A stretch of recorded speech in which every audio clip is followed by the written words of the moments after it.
Vous savez qu'en 2023, pour la première fois, la France passe sous la barre des 700 000 naissances. Des indicateurs donc en berne, quasiment jamais vus depuis la Seconde Guerre mondiale. Emmanuel Macron veut quand même lancer un vaste plan de réarmement démographique.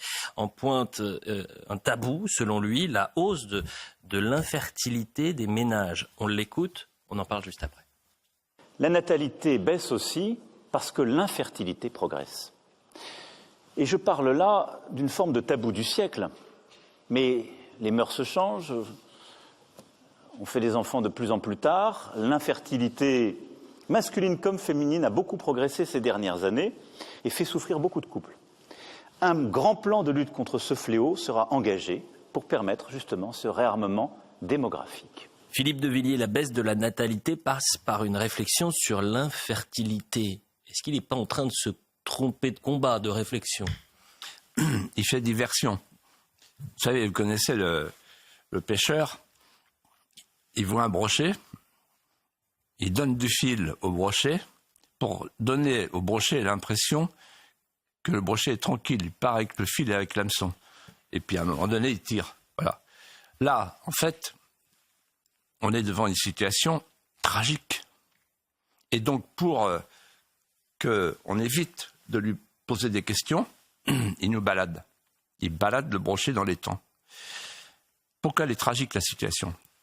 Parce qu'on a, cette année, le record de la dénatalité depuis la guerre. Premier record. Deuxième record, on a le record des avortements. Depuis la loi Veil. 240 000 avortements.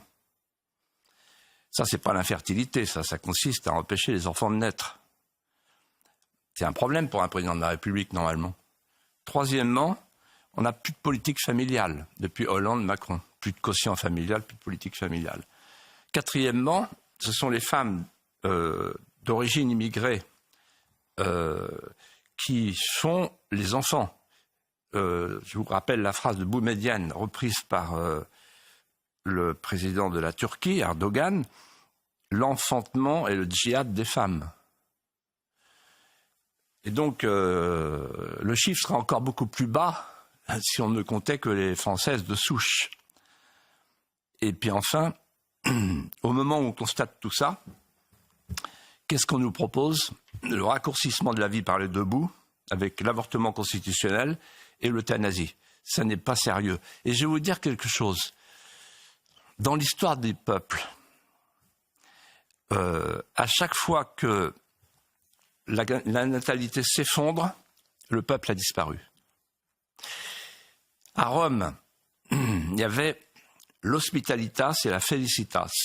L'hospitalitas, c'était l'accueil de l'autre, l'accueil du barbaricum pour faire des enfants que les Romains ne voulaient plus faire. On a vu comment ça s'est terminé. Et la felicitas, il y avait un slogan incroyable, c'était « mourir en s'amusant ». Les patriciens romains, mourir en s'amusant.